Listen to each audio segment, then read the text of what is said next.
Great, yeah, so I want to talk about emotions today, and this actually builds really nicely off what Susan was talking about. I'm going to go a little deeper into some of the things she kind of mentioned, so great segue there. But hopefully it's not the way you've usually thought about or talked about emotions. I hope by the end of this talk I've given you a slightly different way, or at least a new acknowledgement or a new way of thinking about what emotions are and their role in marketing. So how many of you have heard this or said this or heard something like this in meetings, right? I think probably all of us or most of us, right? We need to reach consumers emotionally. It's like marketing today is pretty much obsessed with emotions, right? We're trying to elicit them, reach people through them, measure them, study them. But what does that really mean? What are emotions really? And to step back, like usually in everyday language, we talk about emotions and we think of things like happiness or sadness or pride or inspiration or whatever it is. But those are very literal sort of conscious emotions, right? Neuroscientists actually think of emotions pretty differently, more along the sort of gut feeling, unconscious side of emotions that Susan was alluding to. And that's what I want to focus on today. And even if you start with that word, emotion comes from the same Latin root as the word motivation. The root is movere, probably saying that wrong. But it's this idea of to move, to get you to do something. And emotions actually exist to get us to act, to get us to go and do something. And so the theory is that these have evolved to give us kind of this motivation to attract us to something, to move us towards something that's good. So happiness, right, attracts us to do that thing again. If you're excited about something, it gets you revved up to do it. Even sadness can be a moment to sort of stop and reflect and pause, right? So every emotion serves really an evolutionary purpose in a way. But marketers today, I think, are taking this very sort of literal, conscious view of emotions. And I see two main mistakes with that, two sort of big issues in the way it comes to life. The first one is this. This is what Fast Company recently dubbed last year sadvertising, which I think is great. And you probably have noticed all the viral ads that were going around in the last couple of years are all sort of making you cry in some way or another, whether it's for soap or shampoo or toothpaste or orange juice. There's like soft piano music playing. It's welling up with emotion, right? And by the end, you're bawling. I know I have. So this is sort of, very literal. It's trying to elicit conscious emotions out of people while they're watching your ads. The second mistake I see, has anyone seen this, the Stephen Colbert, where he brought Wheat Thins on? Yeah, a few. It's hilarious, so if you have time, I definitely recommend you watch it.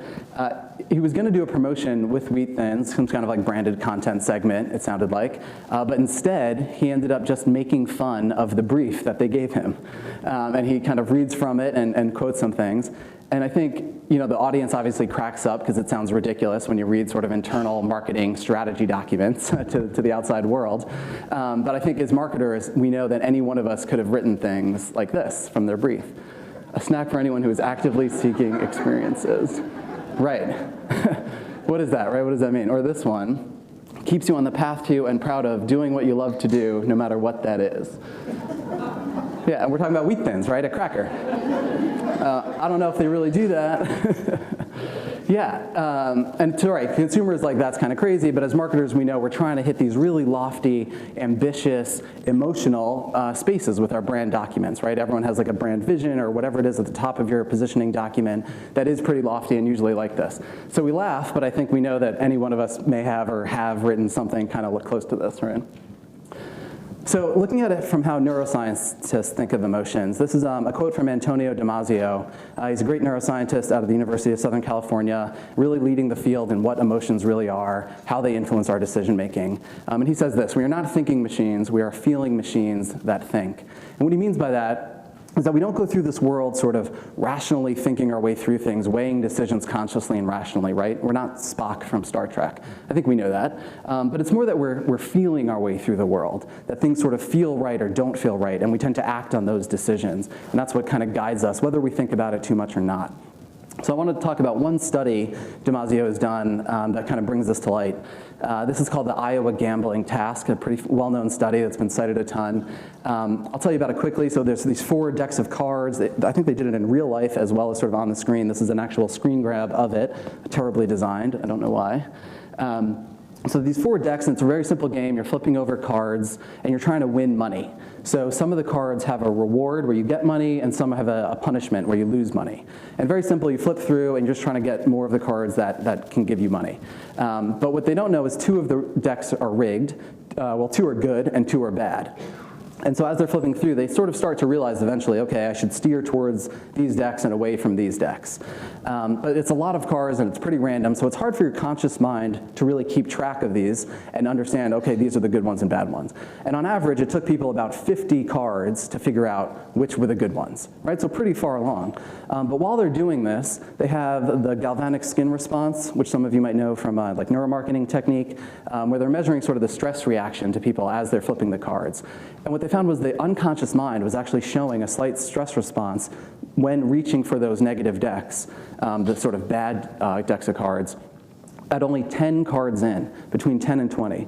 So your unconscious is actually sort of way ahead of your conscious mind in guiding you and pushing you towards or away from a certain deck of card. And you can see how this, so here's the point really, that emotions are guiding us unconsciously, more than really those conscious emotions or big lofty positioning statements. They're really this more subtle, nuanced thing that are happening below the surface. And yeah, here, so you can see when you're at shelf, when you're looking to buy something, and this relates to what Susan was talking about, that you just have a sort of feeling towards something. You feel confident about it, you have a gut feeling. So say you're shopping for laundry detergent, maybe Tide, you've just seen it around, maybe your mom used it, maybe you've seen it at friends' houses, maybe there's something about that bright orange color, the vibrancy of it. You work for him? Yeah. I didn't even know, yeah. You can pay me later. That just guides you towards that brand, right? And maybe you're on that sort of habit-forming purchase, and that's what feels good, and you go and buy that one. So thinking about emotions that way, what can we as marketers do about it? I work as a brand strategist, so I'll tell you a little bit about how I think of brand strategy from this sort of unconscious point of view. Well, first, this is my definition of a brand, and I'm sure you all have your own definitions, and there's no right or wrong necessarily, but I like to think of them as these collection of associations in consumers' minds. And these can be either unconscious or conscious associations. So, say with the Tide example, the product itself is conscious, right? The sort of features you've seen from it, the price, even ads you've seen from it, all those are conscious associations. But unconsciously, maybe, like I said, the way that color makes you feel or where you've seen it or how often you've seen it, all these things kind of bubble up and add up to a feeling you have towards that brand. And those are some of the unconscious associations. So I combine those, and that's how I think of a brand. And I'll give you another example of a different study that kind of shows how this works too. So Jonah Berger at the Wharton School, University of Pennsylvania, wrote the great book Contagious, did this study called, with the amazing name, Dogs on the Street, Pumas on Your Feet, which for a research study is a great title, I think. So what he did was he showed, and I'm going to drastically oversimplify this, but hopefully I get it right. He showed groups of people a lot of images, and some groups of the people saw lots of dogs, just pictures of dogs mixed in with their sort of random collections of images. And then, as you know, what seemed like a separate task had them sort of evaluate brands. And what he found was people that had seen images of dogs in this prior task were actually more likely to show a preference for the Puma brand. That seems crazy, right? Why would showing people images of dogs have anything to do with this Puma brand? But what he's saying is, and the hypothesis was, it's an example of priming, where the Puma brand really exists as a network of associations, and you have this collection of associations, and because it's named Puma, and in its logo here, you see there is an actual cat in its logo, that Pumas are very closely associated with the idea of cats. And then cats, you can even go a step further, they have a network of associations, are associated with dogs, and that even by priming sort of 2 levels away, you've actually raised the activation and created a preference for the Puma brand.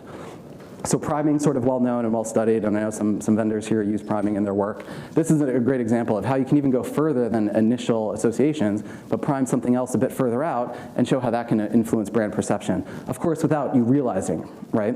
No one in this study thought, because I was shown images of dogs, I now have a preference for the Puma brand.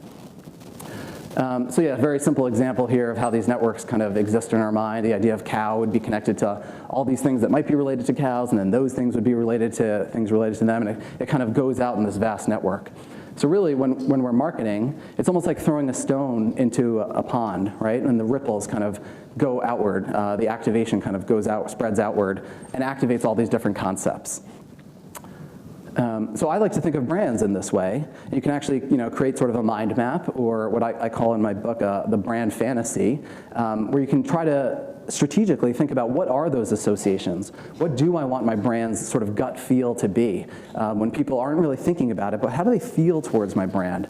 And can you chart this out in a very strategic, thought out way? So mind maps like this, again, very oversimplified.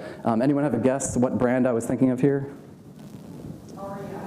Yeah, REI, the North Face. I think people are very, those brands are very similar, so it could be either. But yeah, and then it's important to go beyond words, I think, and get a bit more abstract when you're talking about these feelings or unconscious emotions. So I encourage clients I work with to not just write these down. I think everyone has their standard positioning documents, right, with some sort of wheel or house or overlapping circles of many varieties.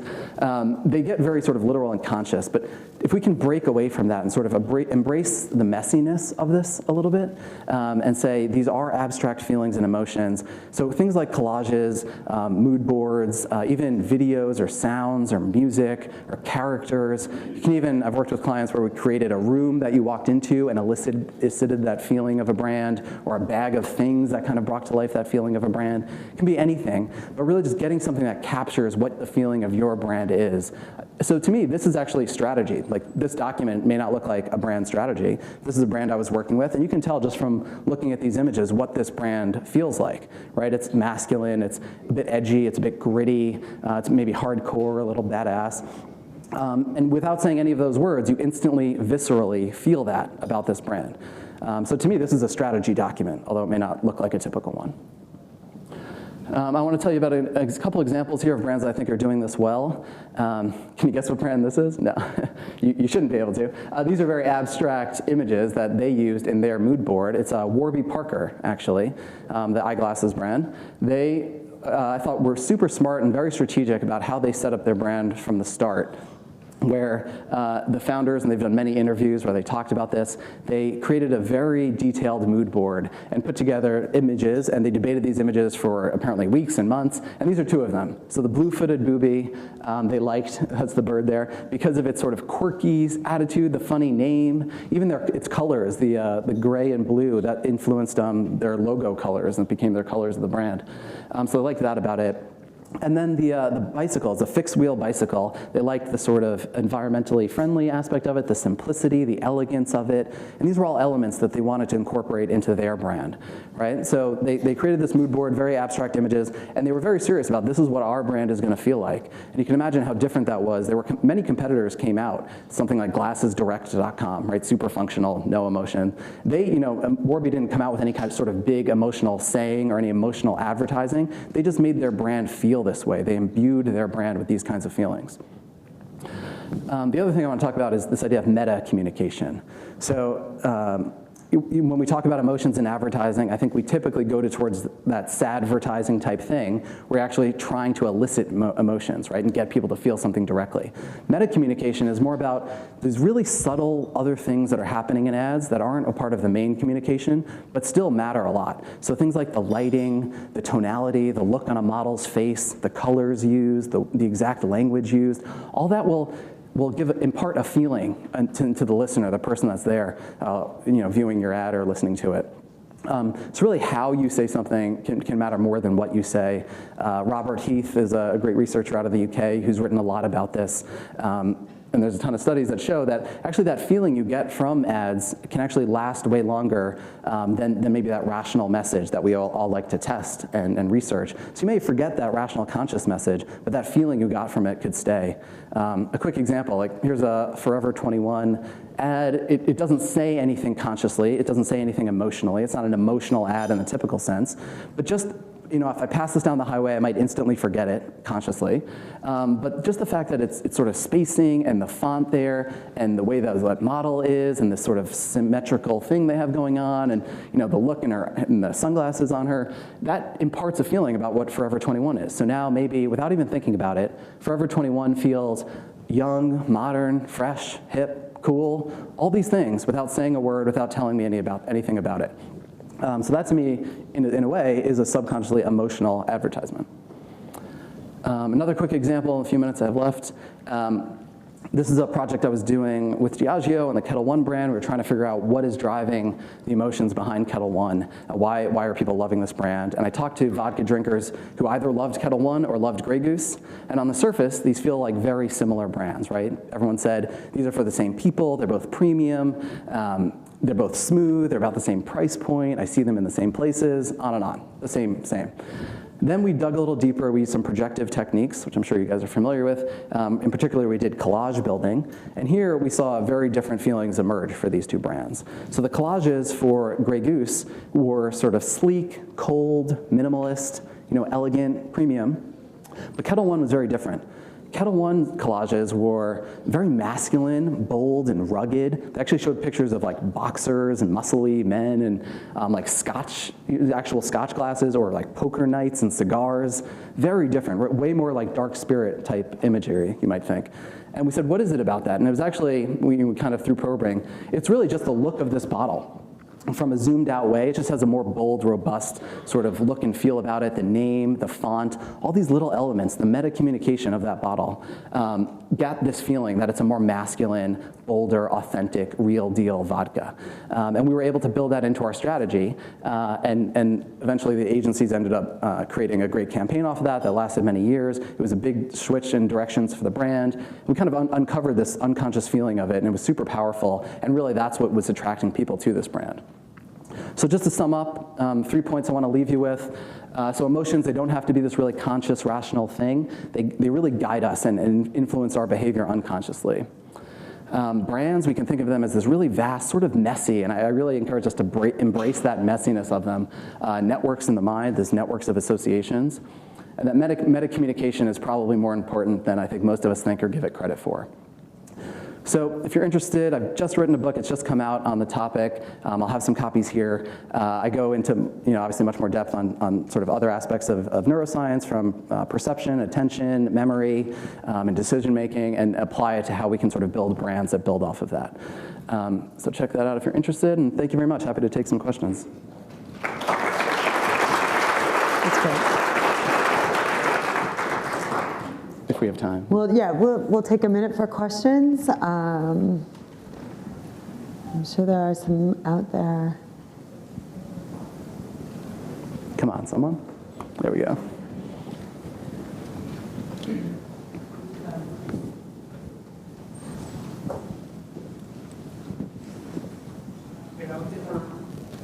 Okay. Your definition is a brand is an association of, a collection of associations. How do you get rid of an association that you're not happy with, if it's a mind connection? Yeah, so the question was, if you couldn't hear it, how can you get rid of a bad association if you want to change it? I do think it's pretty hard to change brand associations once they are ingrained in you. I was just talking to someone about the Volkswagen brand, and obviously that has had some huge negative impact recently. I think the consensus is that that brand might be able to last through that because it has such strong positive associations. On the flip side, someone who has changed their brand pretty effectively, I'd say Miley Cyrus, actually, if you can think of her as a brand.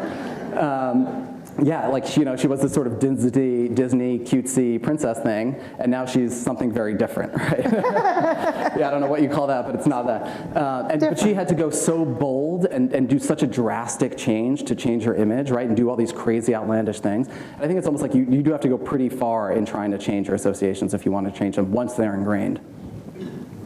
Yeah.